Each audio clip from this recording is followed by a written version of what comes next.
going to do is I'm going to show you the proper and professional way to insulate your small carport / metal building.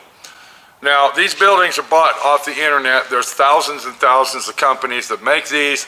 We're going to go out and look at the building that we're working on, and then I'm going to walk you through the steps of how to insulate it properly.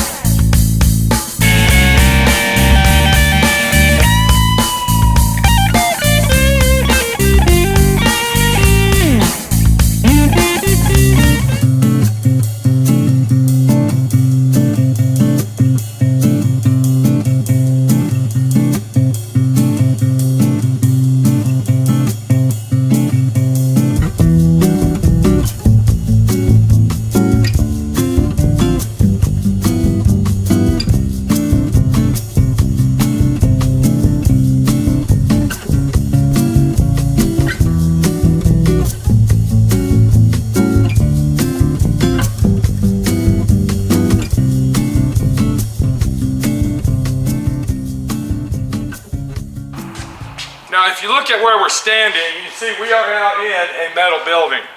This is a commercial building. This is a building that has 2015 energy code insulation that costs $28,000. We're not talking about this type of building, okay? But what we are talking about is a building like this one right here. Now, what this is one of the buildings that you will see advertised on the internet when you put in metal building, carport metal building, blah, blah, blah. This is a residential style metal building that is sold to you. This is a totally different building than that building right there. And you can see the structure and the way that it's built is different. Let's walk inside and I'm going to show you what we're talking about. What we got here is our typical metal building. Now, this is a building that is made from companies that make carports. This is the type of building that you see on the side of the highway when you're traveling down the highways, and they got all these little metal buildings and carports and all. This is it. This is the building. This one here is 16 wide by 26 long. Now, when you order these buildings, you tell them 26, 16. It's not going to be that. It's going to be 15 and 11.5 inches by 25 feet. They always take a foot off the building. I don't know why, but that's what they do. I guess because it has the roof overhang and stuff, they add that to it. And so if you order a 26-foot building, it's going to be a 25-foot building. Anyway, back to the situation.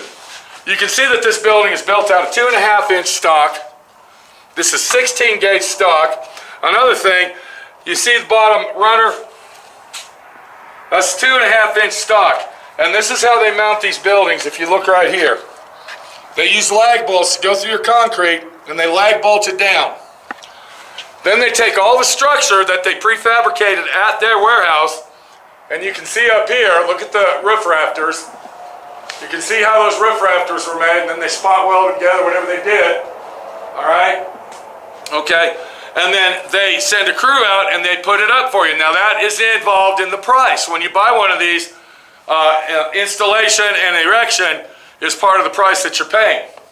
I got this building and it came with a roll-up door. That's a 10, I believe that's a 8 by 12 roll-up door, or maybe it's 10 by 10. That's what it is, 10 by 10 roll-up door, and then I got one Walkman door.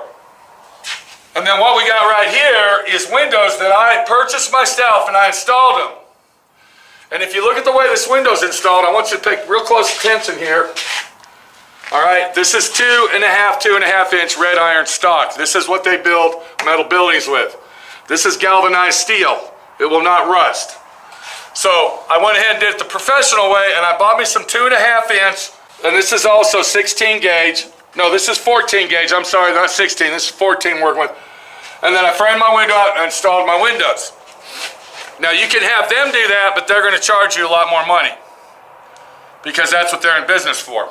So, now that we know what kind of building we're working with, let's get on with the situation.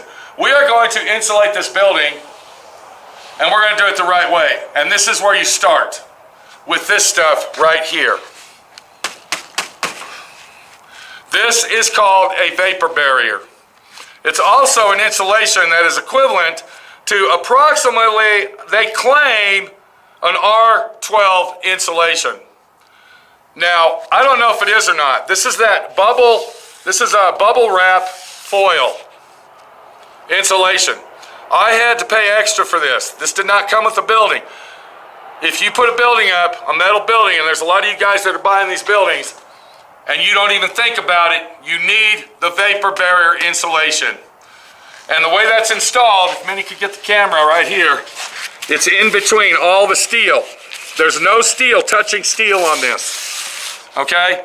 And what happens is the building gets moisture in it, and it will eventually rust out. And if you go ahead and put regular insulation like we're gonna do on top of that metal, what happens is the insulation will get black mold in it.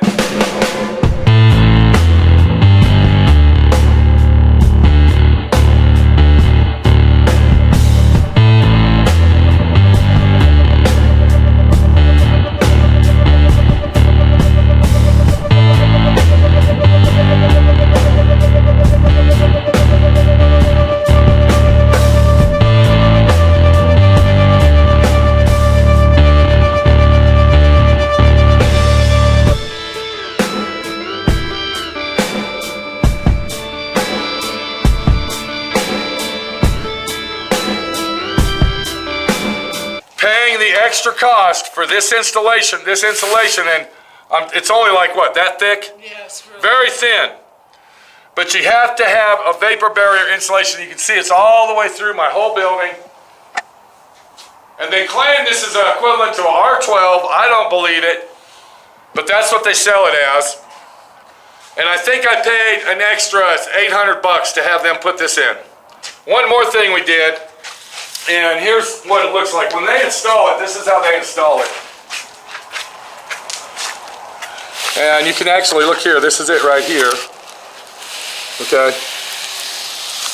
So what Minnie did, Minnie the body shop girl, camera girl behind the camera, she came back with some aluminum tape and she taped up all the seams. Now she's got to come up here and do all these seams. Yeah, I got to do that. And that one. But if you look right here, all right, she's got to go all the way around one more time. See that white overhang? You're going to tape across there as well. So it'll all be sealed up and taped. Now that you found out the most important thing, which is this right here, when you order your building, tell them you want the vapor barrier insulation. The next thing we're going to look at is up on top where the roof hangs over, and if Minnie kind of stands back here, see that air? You can look up, can you zoom in on that? See that? Up there, where the roof meets the wall. See the air coming through there, the light? Can you zoom up there and look? Do you see that? Look at all that light coming through there. I see what looks like a hole right there. Yeah, that's what I'm saying. There's air coming through there. It's not airtight, it's not sealed up. So what's happening? Leakage. We got air leaking in. All right, depending on where you live, that might be a serious issue, and let me show you what we're talking about. We live out here in Moab, Utah, which is the high desert, the Southwest, the great Southwest, and look what we got here. We got dirt. This isn't just dirt, this is sand.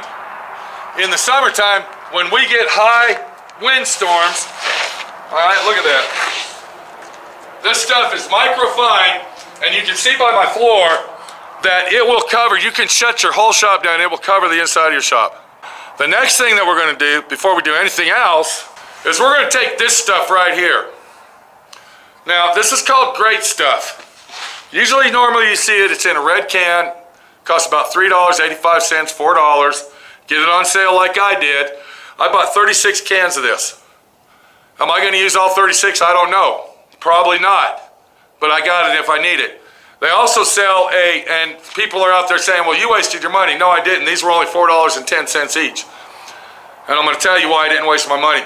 If you get the foam insulation package that you can buy at Home Depot or Lowe's or big box store that comes in the big containers, and then you got a long hose in that, okay, that's almost $400 to $500. I would rather buy these for $3 to $5 each and use these And then if I don't use them all, do what, Minnie? Return them. Return them back, get our money. What Minnie's going to do is she is going to take this, and this is the best kind to use. It's called Big Gap Filler. Up to 3 inches. You can kind of see a picture of what's going on.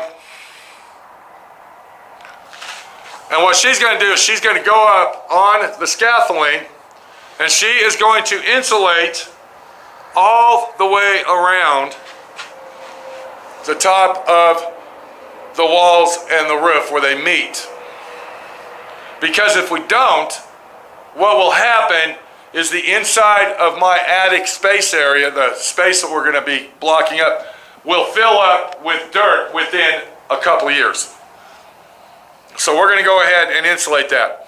I would suggest that if you have a metal building, to do this to that building, because you're going to lose a lot of heat from that gap that goes all the way around the top. And the third and final step to insulating your building properly is to get this insulation. It's a 2x4 wall insulation, and it is a batting. It has a batting on it. And It's got the craft paper on it. What batting is what Minnie just said. It's got the paper on it. It's very important to have the batting. The more you compress the insulation, the less the R value is. Yeah, insulation is not made to be compressed. You're not, because you need to leave it like it's supposed to. But in a situation like our building there, we have to compress it. And we're only going to compress it 1 inch. Okay? Now the good thing that we got going on is if we compress this, all right, it doesn't really matter in our situation, because what do we have on our building? What do we have inside there? We already have a barrier. We already have a vapor barrier Yeah. and / insulation. Right, and this isn't like, this isn't like a house where we're going to heat Right. and air condition it and keep Okay. it a constant But there's a lot of guys out there temperature. building these hobby shop buildings that are Yeah. going to have a heater in it, or they're going to do something with it. And this is the way to do it. So what we got here is we are going to insulate the whole building with this. Now we're not going to do up on the roof, but what we are going to do is when I put my rafters up and get all that done, and then we put our ceiling up, we're going to go ahead and insulate the top of that. So I don't know how many, I think I bought 55 rolls for this building. Now once again, this is another good thing. If you buy this stuff at a big box store, whatever you don't use, you can take it back and get your money. So hopefully, and I believe I did, I think I only needed 48 to be honest with you. Hopefully I bought too much and we'll be taking this back. I think that 1 roll of this stuff was $22.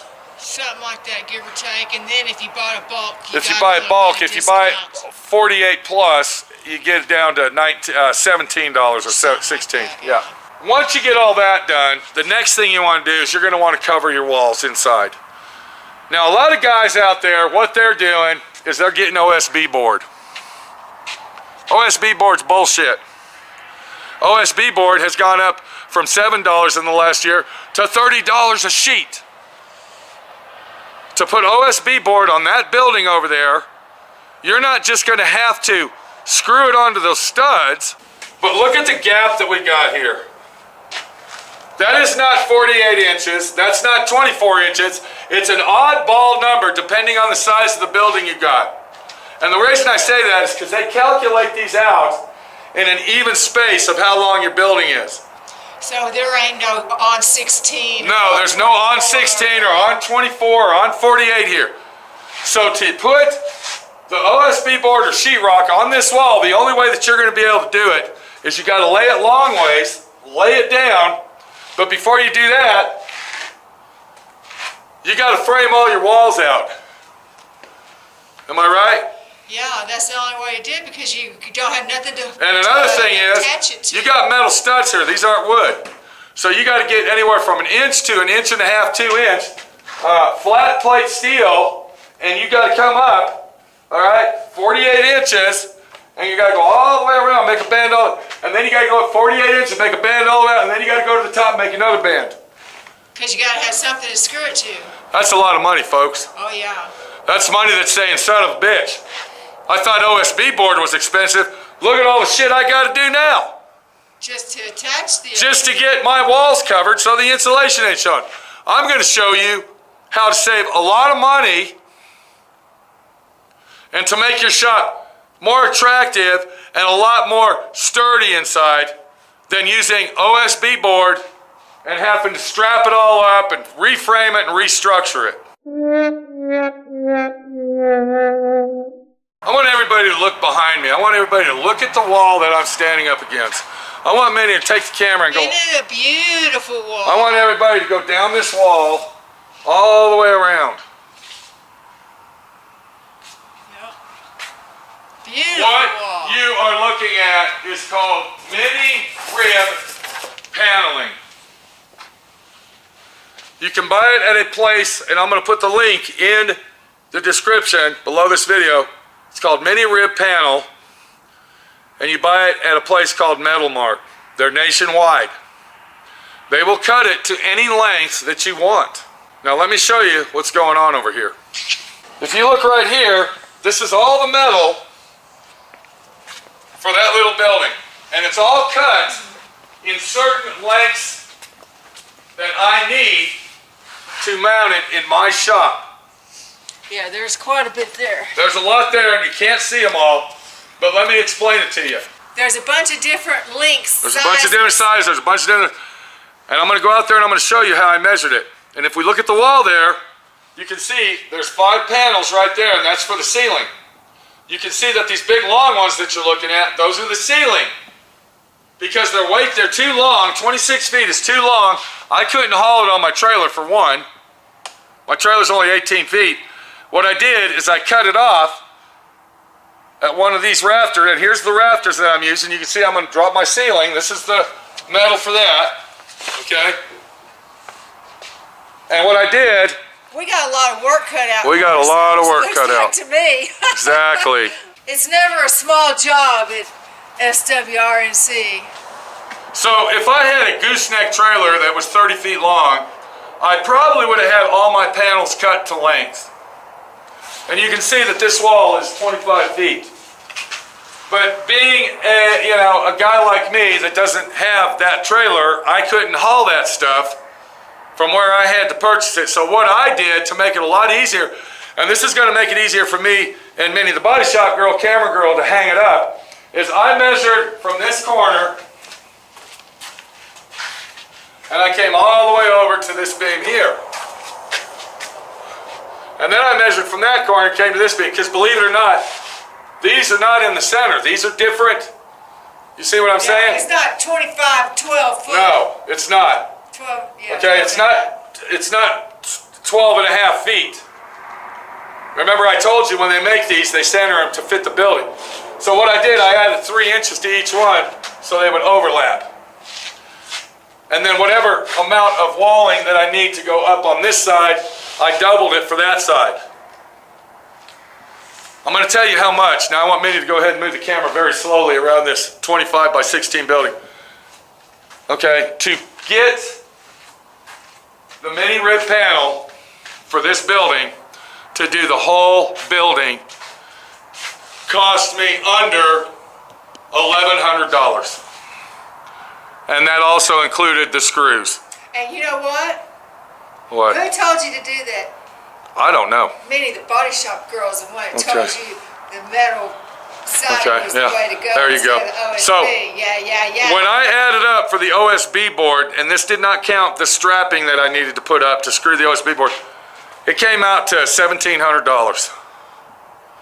It was $1,700, and if I would have used, now that was before I decided to drop the ceiling.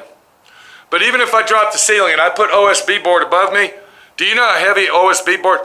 I mean, I can't even consider, I don't even know how many sheets that would be because I didn't calculate. But that's a lot of weight. Yeah. A lot of weight. Those panels in there, one panel probably weighs 10 pounds.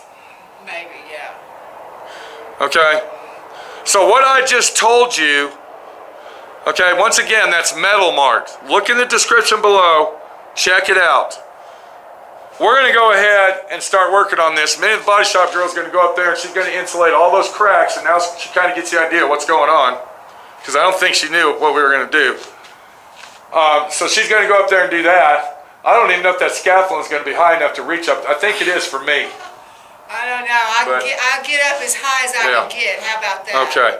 So she's gonna go up there and she's gonna use our great stuff. Yeah.